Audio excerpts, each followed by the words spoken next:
everyone. We are back again on Dharma Podcast with none other than Sandeep Balakrishna, eminent historian, public intellectual, writer, author. He goes by many facets. We've been talking to him in the series where we realize the absence of authentic chronicle of the Congress history right from its formation days. And we traversed quite a bit with Sandeep Balakrishna and spoke about Mahatma Gandhi in the last two episodes. And the last episode, if those of you who watched recollect, we brought it to a stage with Sandeep where Jallianwala Bagh massacre, the horrible tragedy, had just taken place. And in the postmortem that followed, Gandhi distanced himself from it, sadly. And not only that, he brought in the angle of Hindu-Muslim unity by almost exonerating the British regime. And we left it on that somber note. So we shall continue that conversation with Sandeep and take the history of Mahatma Gandhi's evolution intertwined with the history of the Congress Party in this episode. Thank you again for joining us. Hello, Sandeep. So let's continue the conversation that we started a couple of episodes back. And you've been tabling a lot of fascinating, not all pleasant insights into the freedom struggle and aspects of Gandhi which perhaps were not as widely known as they should have been. So we stopped where the terrible Jallianwala Bagh massacre had taken place, and you spoke about a report that had come out which sort of exonerated the British, and Gandhi sort of endorsed it. That is the way I remember it. So let's take it forward from there. In the aftermath of Jallianwala Bagh massacre, how did things go from there? Yeah. Thanks, Parag, as always, for setting the context succinctly. So, in today's episode, narrating the untold history of the Congress Party in some detail, we can look at several other interesting and lesser known aspects of both Gandhi's involvement in the freedom struggle and, like you said, which is intertwined, which is inseparable from the history of the Congress Party. So, when we recap the last episode, remember that we had concluded with something called the Hunter Report and the report given by the Congress Party subcommittee which investigated Jallianwala Bagh, not only just Jallianwala Bagh genocide committed by General Dyer, but also the various outbreaks that preceded it, because there was martial law in quasi-martial law in Punjab, thanks to Rowlatt Act, and all the repression and other horrifying incidents that occurred. So both the Hunter report and the Congress Party's subcommittee report, they were agreed on several points, one of which was exonerating the colonial British government for any wrongdoing in the Jallianwala Bagh genocide of innocent Indians. A point I had omitted mentioning in the last episode was that the people who had come there to Jallianwala Bagh had basically assembled to celebrate the Baisakhi festival. So, imagine being mowed down, on an industrial scale on such a sacred festival occasion. So, anyway, so that report, like I said, basically exonerated the British of any blame, and what both the Congress subcommittee's report and Hunter report also agreed upon was that these outbreaks of violence and other incidents were the result of Gandhi's Satyagraha. So these are two important points, and it is very hard, Parag, to, in hindsight, to not disagree with the findings of the Hunter report, especially when it says that, these outbreaks were the result of Gandhi's Satyagraha, because they were. He had kindled the fire. He had kindled the fire. He had created the monster. But when it became too hot for him to handle, he withdrew from it. He said to the British government that, look, what has happened has happened. What has hua to hua. Sam Petroder. What has happened has happened, and this won't be our priority going forward. We look at other things like Hindu-Muslim unity. So this is pretty much where the previous episode closed. Now, in today's episode, what I will focus on is to give a overall analysis and summary of the effectiveness and consequences of Gandhi's Satyagraha. This is very, very important because Gandhi, began his Satyagraha with, attempted Satyagraha at Champaran, and then, this whole indigo planters, and in Kheda in Gujarat. The three successes that you mentioned. Three successes that I mentioned. So this was a fourth one. This whole lead up to the Jallianwala Bagh massacre was a fourth one. So remember, in the first episode we began with about Gandhi. The year is important, 1919. Okay, that's like a turning point. Anyway, so coming back to this overall analysis of the effectiveness and consequences of Gandhi's serial satyagrahas all the way till 1942, which is pretty much when the last satyagraha was held in the form of the Quit India movement. So serial satyagrahas, all their both their effectiveness, their consequences, what all they left in their wake, should be analyzed in a summary fashion, which we will do today. So because that will give you a beautiful and in my opinion, a good context, a good framework to understand Gandhi's alleged political philosophy, the decisions that he took at crucial junctures throughout the freedom struggle, the lives he impacted, the style of his leadership, the Congress Party's response to his serial activism, as well as the British response to the same thing.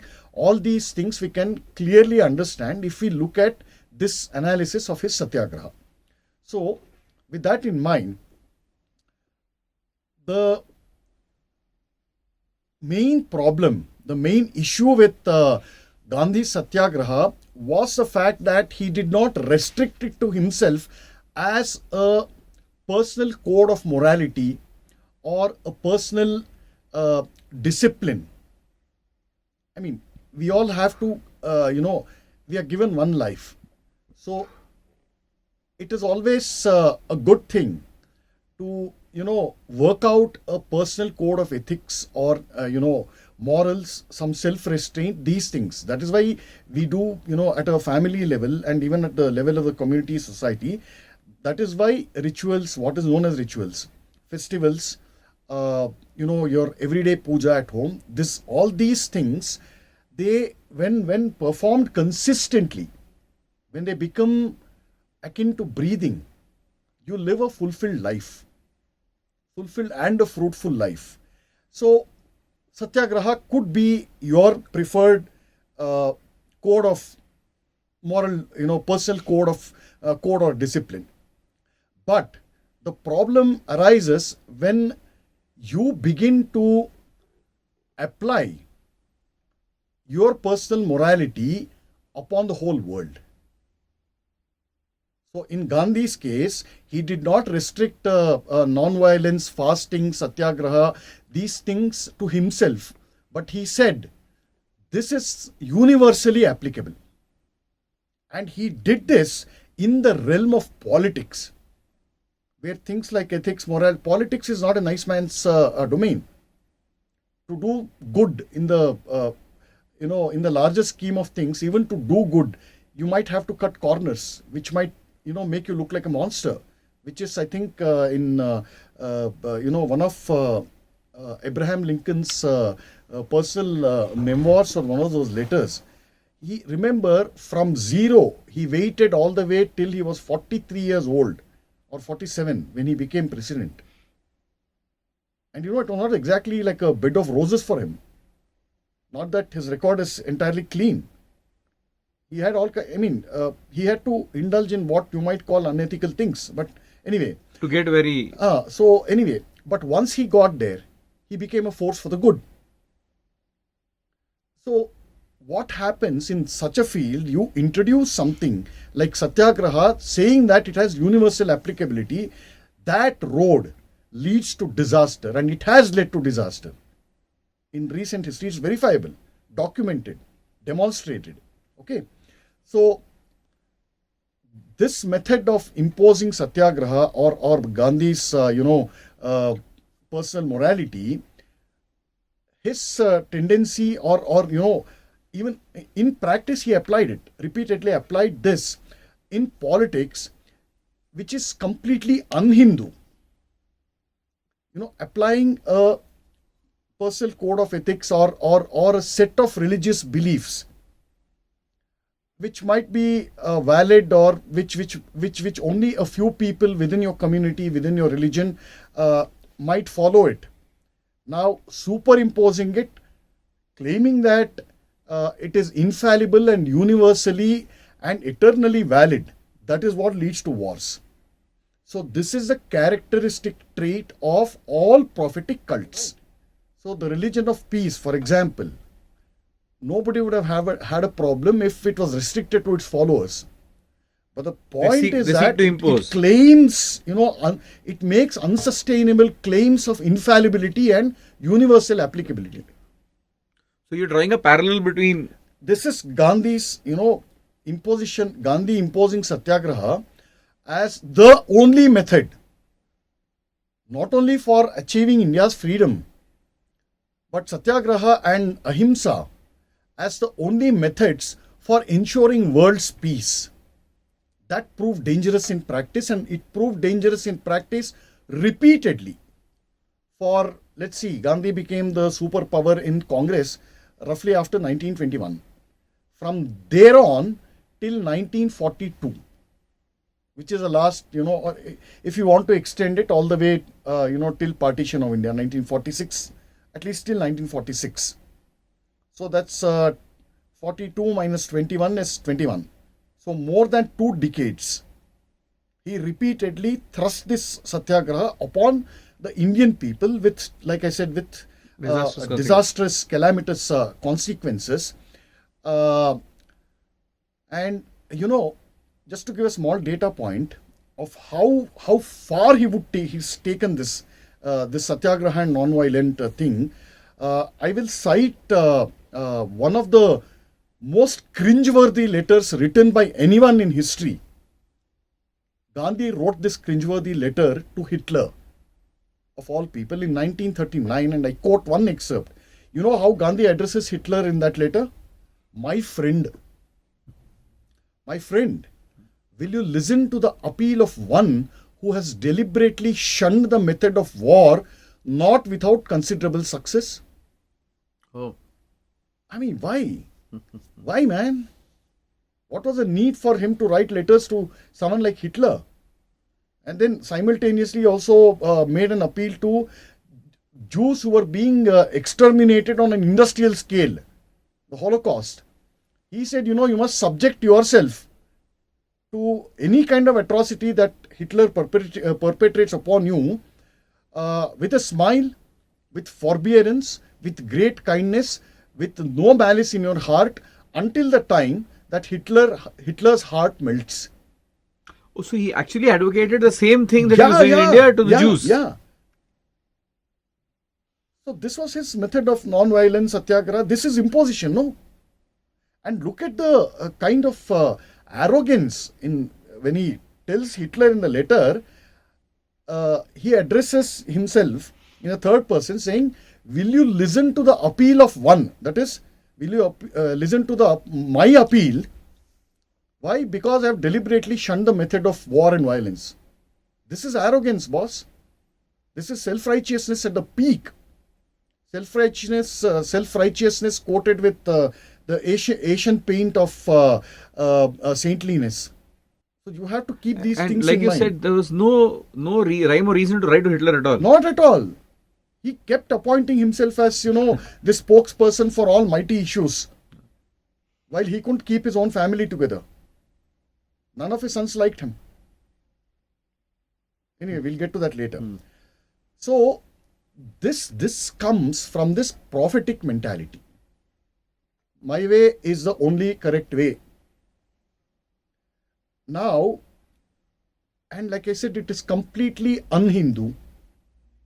It vitiates against the very spirit of Sanatana Dharma, because see, even someone of the stature of Adi Shankaracharya, he was a Jivan Mukta, or who had achieved self-realization while he was alive.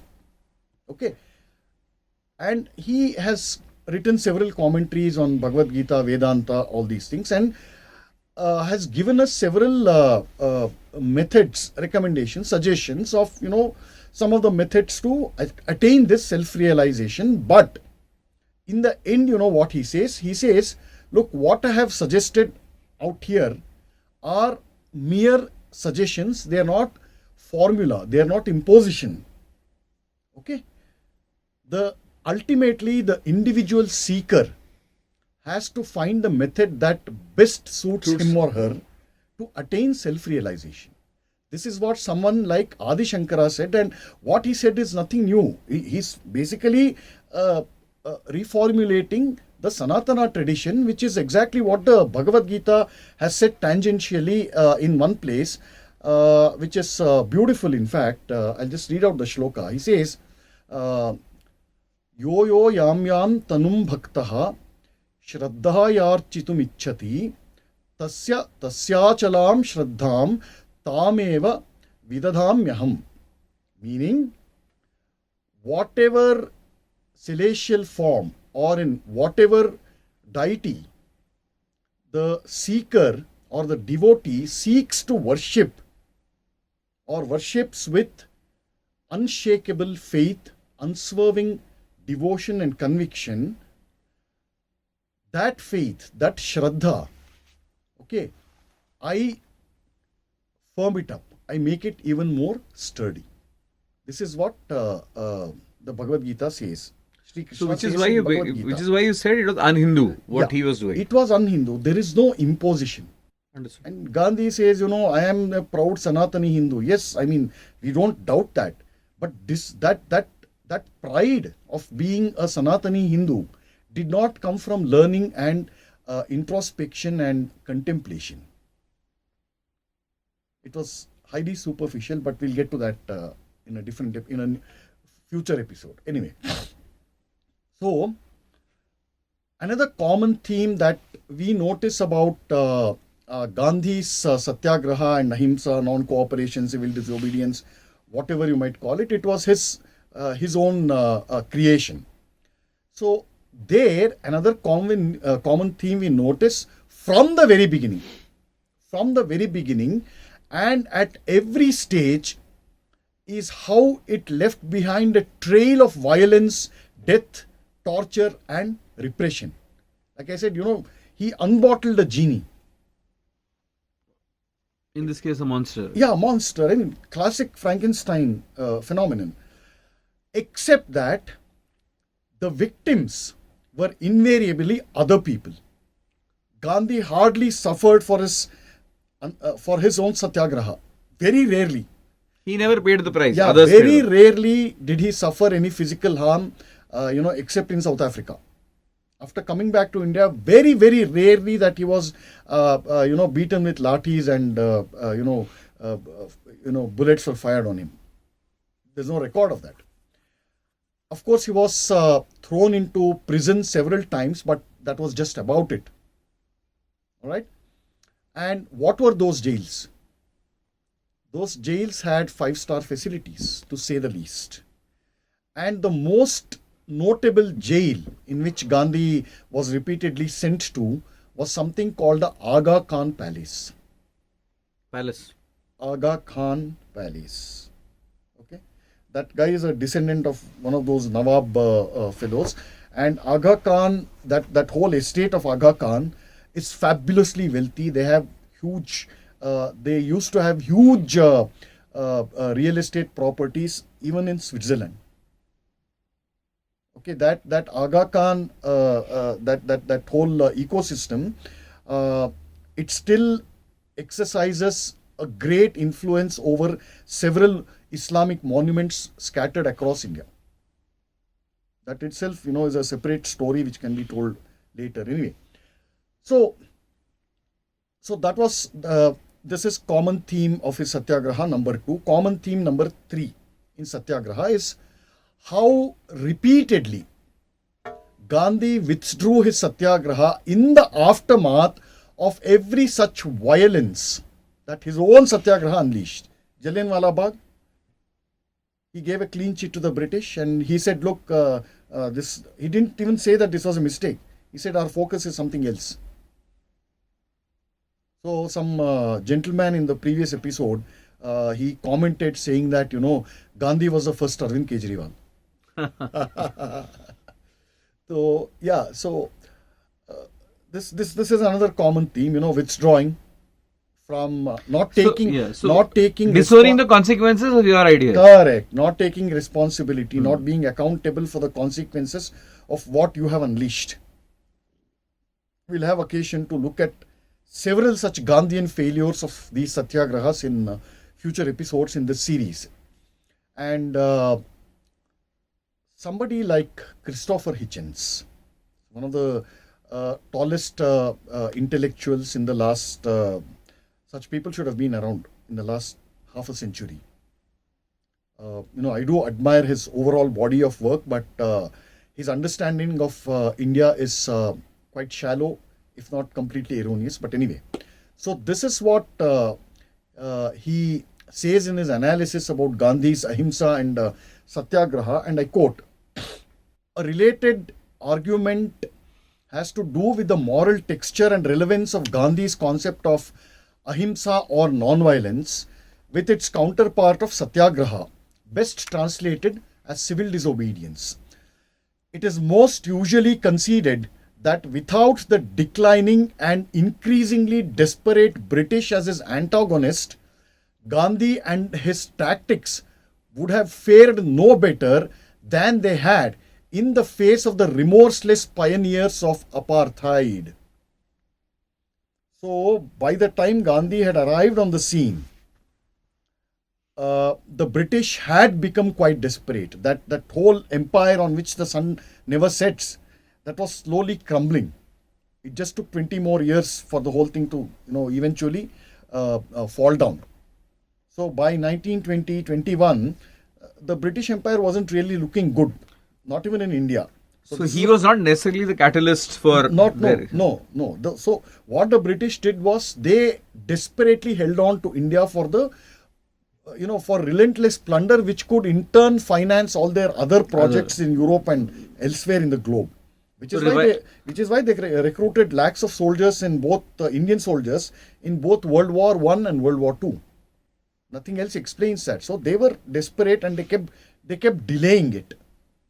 If the British in 1921 had even been a shadow of what they had been under the East India Company, like Hitchens says, remorseless pioneers of apartheid, Gandhi would have been history long ago. Okay, this British were no angels, you make out Hitler as this kind of monster. But there were several Hitlers throughout the British colonialism of India. Various bureaucrats, low, high-ranking bureaucrats. William Dalrymple, his ancestors, they were extremely corrupt and ruthless judges in various provinces. Unfortunately, he has leadership in India. Yeah. Most notably in South India, in Madras. So, but anyway, so this is what Hitchens says, and continue. This concession by the British, this concession usually preserves intact the belief that Gandhi's methods were pure in heart. Beautiful choice of words. See, this concession usually preserves intact the belief that Gandhi's methods were pure in heart. But it may be observed that the threat to starve himself to death involved him in the deliberate and believable threat of violence. He himself once referring to this tactic as the worst form of coercion. He himself said. Yes. The beautiful thing about Gandhi is that everything is in black and white. Why don't we take him at face value? Why do you want to impute and, extrapolate things on stuff that he said and written without taking them at face value? So this is pretty much what Hitchens says. But speaking within the limits of my own studies, I think Lala Lajpat Rai, he has given perhaps the best counter, the best analysis, the best rebuttal of and the best assessment of Gandhi's Ahimsa and Satyagraha. This analysis, it appears in the July 1916 issue of a very influential and a very, very valuable magazine called The Modern Review, which was published at Calcutta. Okay. And Lala Lajpat Rai's article is titled unambiguously. The title, Ahimsa Paramo Dharmaha, a truth or a fad. I repeat that. Ahimsa Paramo Dharmaha, a truth or a fad. And I'll read out some delicious excerpts from it, because these people like Lala Lajpat Rai, they were stalwarts, true stalwarts. They feared nothing. Giants. And Lajpat Rai and all, they preceded Gandhi by years. All right. So there you go. I'll read out from Lajpat Rai's article now. There is no religion higher than truth, nor a course of conduct nobler than Ahimsa Paramo Dharmaha. Rightly understood and rightly applied to life, the latter, that is Ahimsa, makes a man a saint and a hero. Misunderstood and misapplied, it makes a man cowardly and craven, base and stupid. There was a time when Indians understood it rightly and made only the proper use of it, and they were a race of truthful, noble and brave people. This is a regard he has for Indians. Then came a time when some good people, thoroughly well-intentioned and otherwise saintly, made a fad of it, placed it not only at the top of all other virtues, but made it the sole test of a good life. They overdid it, not only in their own lives, but converted it into a supreme national virtue at the cost of everything else. All other virtues which ennoble men and nations were thrown into the background and subordinated to this, according to them, the supreme test of goodness. Courage, bravery, heroism, all lapsed. Honor and self-respect were thrown into the shade. Patriotism, love of country, love of family, honor of the race were all extinguished.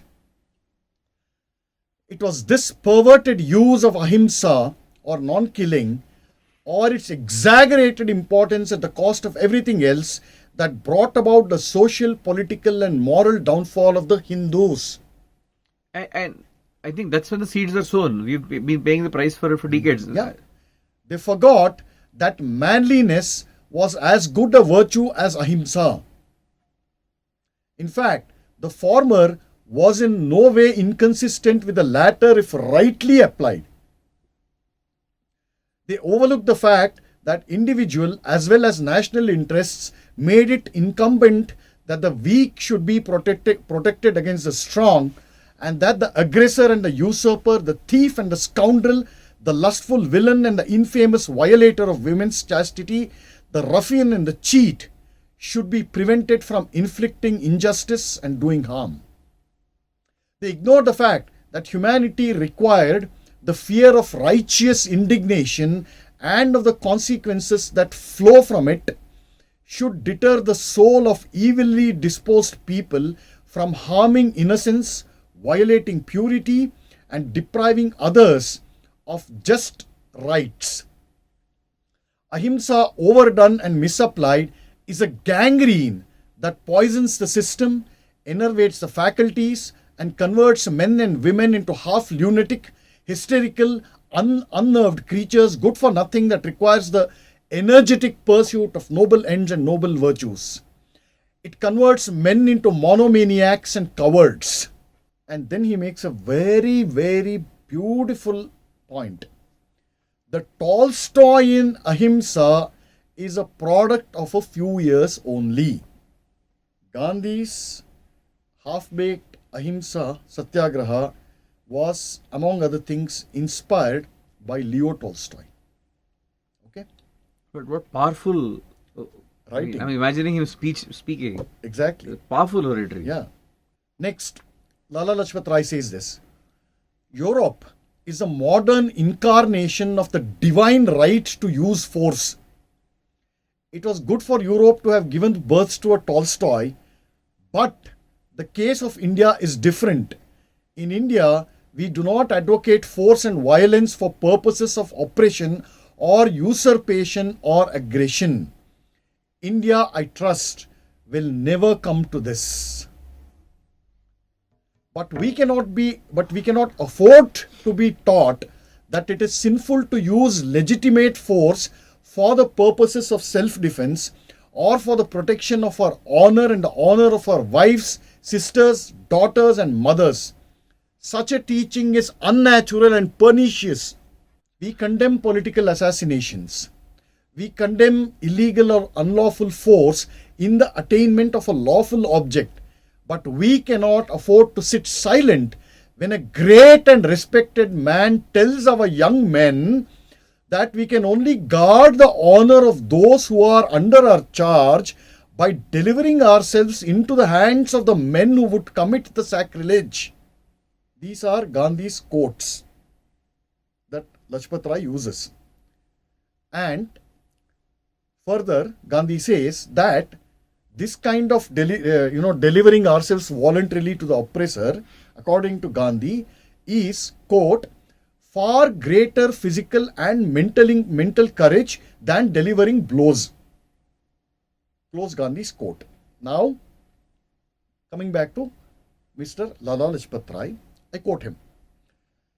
Suppose a ruffian assaults our daughter. Mr. Gandhi says that according to his conception of Ahimsa, the only way to protect the honor of our daughter is to stand between her and the assailant. But what becomes of the daughter if her assailant kills us and then completes his diabolical intention? According to Mr. Gandhi, it requires greater mental and physical courage to stand still and let him do his worst than to try to stop him by matching our force against his. With great respect for Mr. Gandhi, this is meaningless. Then he continues. I mean, where have these guys gone? Parag? Seriously.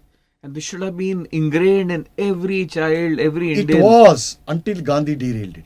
No, and then going back to the series where you spoke about the distortion of history, this should have been by heart for all of us, this letter, the scathing letter, the choice of words. Precisely.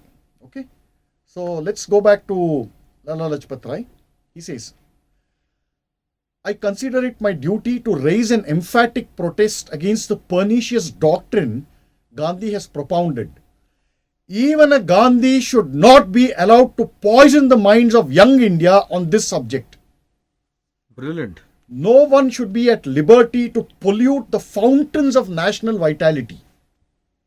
Not even Buddha preached that. Honorable life would be impossible under such conditions. Why did Mr. Gandhi injure the feelings of the white men of South Africa by raising a revolt against their cherished policy of excluding Indians from that country? To be logical, he should have left the country bag and baggage and advised his countrymen to do the same as soon as the South Africans expressed a wish to exclude them. Under such circumstances, any resistance would be himsa. Logic, sir. After all, physical himsa is only a development of mental himsa. It all begins in the mind. There is a beautiful story that occurs in autobiography of a yogi, Swami Paramahamsa Yogananda. So he narrates, this anecdote about a guru and his disciple, they're sitting in silence. Okay, contemplation, meditation. So there is a irritating fly. You know how just one fly can irritate the hell out of you. So that keeps, going all around his head and the disciples' head and all over his body, buzzing, irritating. So he emits a frown on his face. So the guru looks at him and he says, "Go ahead and kill it." So the disciple is shocked. So he says, "Guruji, you are advocating violence?" He said, "You have already killed it in your mind. Might as well enact it. Finish the job." Okay, so anyway, let's get back to Lala Lajpat Rai again. So he says, if it is a sin to merely contemplate the worsting of a thief or a robber or an enemy, it is a greater sin to resist him by force. The thing is so absurd on the face of it that I feel inclined to doubt the accuracy of the report of Mr. Gandhi's speech. But the press has been freely commenting on the speech and Mr. Gandhi has issued no disclaimer. In any case, I feel that I cannot sit silent and let this doctrine go as an unquestioned sublime truth to be followed by the youth of India. Mr. Gandhi wants to create a world of imaginary perfection. Of course, he's free to do it, as he's free to ask others to do it. But in the same way, I consider it my duty to point out his error. Close quote. That's how his article ends. So you see, Mr. Gandhi wants to create a world of imaginary perfection and he is free to ask others to do it. What I said about the characteristic trait of prophetism. Yeah. This is so. Good. Lajpat Rai essentially says the same thing that he's saying. No, what I wanted to ask was, so this was in the Modern Review, published Review, July issue. July issue. July 1916. Anyway, I'll give a full reading list at the end. So, this, in my opinion, is one of the finest analysis of Gandhi's methods of Satyagraha, non-violence, fasting, the rest of it, civil disobedience, peaceful marches, this kind of thing. So, I mean, it's quite profound. And in one place, Sri Aurobindo has also given, a scathing analysis of the same, Mohandas Karamchand Gandhi. I don't have the exact wording with me, but I'll just, paraphrase it. What Sri Aurobindo said about Gandhi is that Gandhi was essentially an Eastern European Orthodox Christian trapped in the body of a Hindu. And he says that European Orthodox Christian trapped in the body of a Hindu. Okay, got it. So he also says that Gandhi's methods of Satyagraha and Ahimsa worked only because the British were ruling India. Had Hitler been ruling India, nobody would have heard of Gandhi. The moment he got on the field and expressed a disagreement with Hitler, end of story. That would have been the end of it. Then and there. Okay, so this I think is a good place to, like I said, set the tone for the future episodes relating to Gandhi's practical methods, the consequences, and other related aspects. All right. So with that, we get into the next stage of the history of the Congress Party and the freedom movement, British colonial rule, broadly speaking. So a big turning point that also occurred in 1919 was the introduction of something called the new constitution for India, which is what the British did. So they passed something called the Government of India Act, and that set up a bicameral legislature, which is two houses, it was back then, it was called Legislative Assembly, what is today known as Lok Sabha. It was called Legislative Assembly, and the other was known as a Council of States, which is the Rajya Sabha, loosely speaking. Now, this act, what is important about this whole new setup was that the franchise of both the houses of parliament was restricted, and it was differed according to provinces. And according to the Council of State, voters in those days should have had an annual income of not less than 10,000 rupees. Either that, or they should have paid a land revenue of 750 rupees per year. As a eligibility criteria to vote? Eligibility criteria to get into that.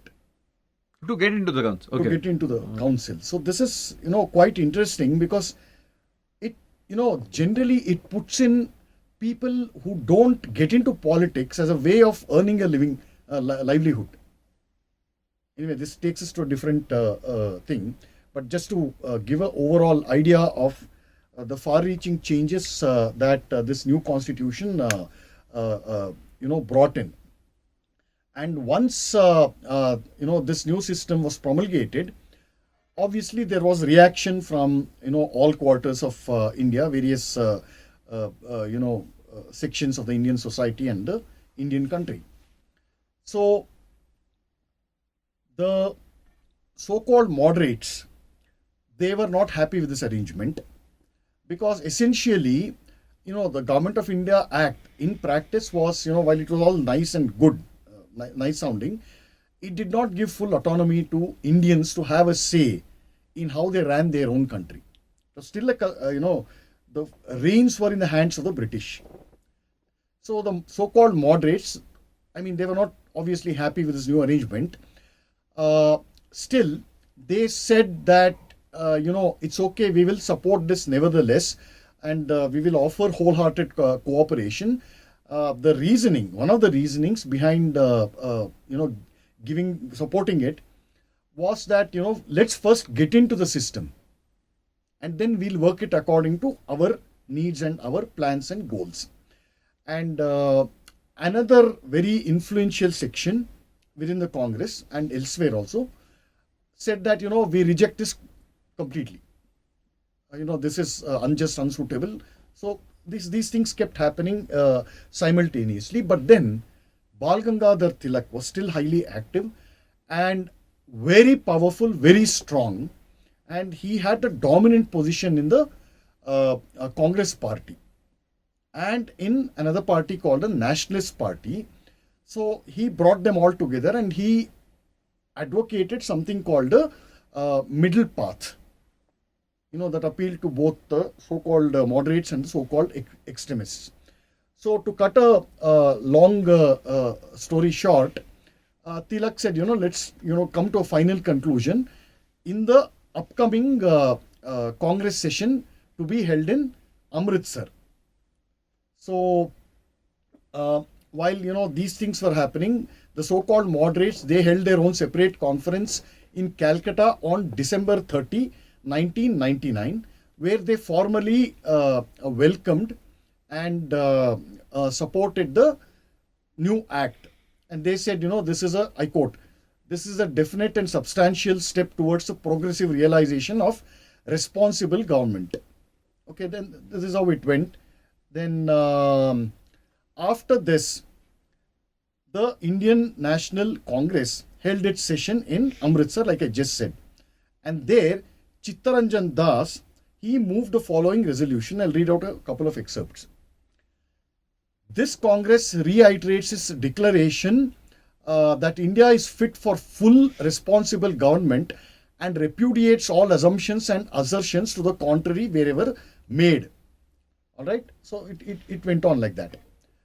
After this resolution, a kind of skirmish, R.C. Majumdar calls it a battle royale. So it erupted within the Congress regarding two crucial points, which is offering cooperation with the British government and offering thanks to Edwin Montagu. it was at this meeting that Gandhi, for the first time, Gandhi took a prominent and a leading part in the discussions on behalf of the Congress party. And while Chittaranjan Das was in favor of rejecting this so-called reforms, Gandhi took the exact opposite stance. While Tilak was in favor of responsive cooperation, not a blanket cooperation. Basically, Tilak said that, fine, you have our support, but you can't take us for granted, like earlier. So that kept happening, and Gandhi, he wrote one article in his journal, Young India. He ran the journal till the end. So he wrote one small editorial in Young India dated 31st December 1919. Quote, very interesting. The Reforms Act, coupled with the Royal British Proclamation, is an earnest intention of the British people to do justice to India. And it ought to remove suspicion on that score. Our duty, therefore, is not to subject the reforms to carping criticism, but to settle down quietly to work so as to make them a success. Close quote. R.C. Majumdar makes a very revealing comment on this article, editorial in Young India. He says, and I quote Majumdar, even a die-hard moderate could hardly improve upon these words to suit his views. Again, where are these men gone? Once again, Gandhi in this editorial, in black and white, in writing, reaffirms his loyalty to the British Crown at every step. And we are told that this man was singularly solely responsible. De di hame azadi bina kadke bina dal. Whatever. Anyway, and the climax, Majumdar writes about the climax of these proceedings. He says, the fact that notwithstanding all these events, basically, notwithstanding all these events, Gandhi's view was not only patiently heard, but got a fair degree of support, even under the shadow of the inhuman atrocities perpetrated upon that city, Amritsar, only a few months ago. It speaks a volume on the great hold that Gandhi had already effected, not only upon the masses, but also upon the educated, politically minded classes in India by his personality and saintly life and the introduction of the new weapon of Satyagraha in Indian politics. I mean, look at this man's long-term plan and his, shrewdness. All right. So this is a thing, and Majumdar continues. In that assembly of veteran nationalist leaders who had distinguished themselves in various fields of life and had a long record of public service in India behind them, Gandhi, a comparatively new figure in Congress, easily established his position as a leader of the first rank. See where all this is slowly leading to, Parag. I mean, repeatedly say that God lies in details. Even the devil lies in details. Okay, and this battle royal, these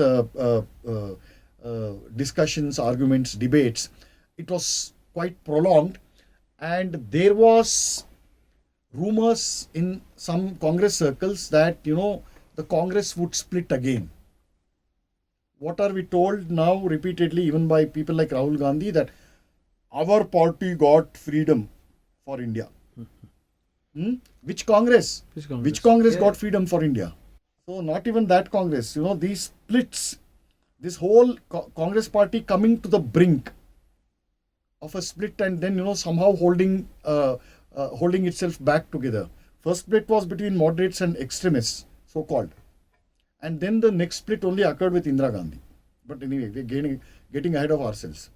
Anyway, so because a lot of people feared that it would things would reach a climax and party would split, they somehow came to a compromise, and it's unnecessary to go into those details.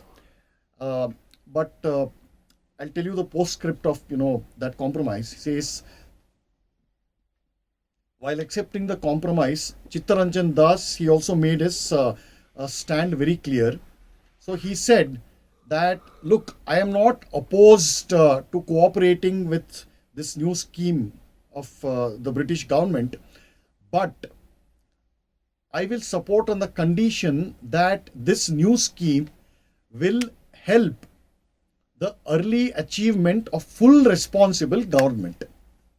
Full responsible government, matlab Indians should have a complete autonomy in how they run their own country. So he kept pushing for the correct goal, whereas Gandhi did the opposite. Because the British had already given this kind of a full responsible government in, I think, in Canada, if I'm not mistaken, in some of those countries. So there was precedence. There was precedence. So, तुम उन लोगों को देते हो, why don't you give the same thing to us in India? And Das also said that, I'll support it on this condition, but at the same time, I am not opposed to obstruction or even, even an active protest if it helps to attain this goal. I will cooperate on this condition, but if things don't go well, I will also get into activism. I'm well within my capacity to oppose it, yes. So thus, this is how the compromise... Unambiguous. Unambiguous. This was how the compromise was achieved. All right. But what really, what really orchestrated these things, or rather who really orchestrated this compromise, was this great Lokmanya Tilak. Beautiful. Majumdar says this, and I quote, "Thus ended the memorable discussion on the reforms in the Congress at Amritsar. On the whole, the final outcome was a triumph neither of Chittaranjan Das nor of Gandhi, but of the responsive cooperation formulated by the great and shrewd statesman B.G. Tilak." I would call this episode the unraveling of Mahatma Gandhi by Sandeep Balakrishna. The sheer breadth and unknown facets of Gandhi and his thinking and his personality that he brought out in the episode are stunning, to say the least. The lament that he mentions so eloquently, that where have these men gone, when he refers to the likes of Lala Lajpat Rai, while reading out the entire excerpt from a stirring letter in the Modern Review of 1916 on his view on Mahatma Gandhi and how he defanged generations with his approach to Satyagraha, to my mind is a big takeaway of this episode. So we shall continue this conversation with Sandeep Balakrishna as he chronicles the journey of Mahatma Gandhi and therefore alongside the journey of the Congress Party in the coming episode. Thank you so much for joining us, and thank you for watching us regularly. Please share, subscribe, like, and also give us your super thanks, so that the content of authentic research that Sandeep tables episode after episode reaches a wider audience.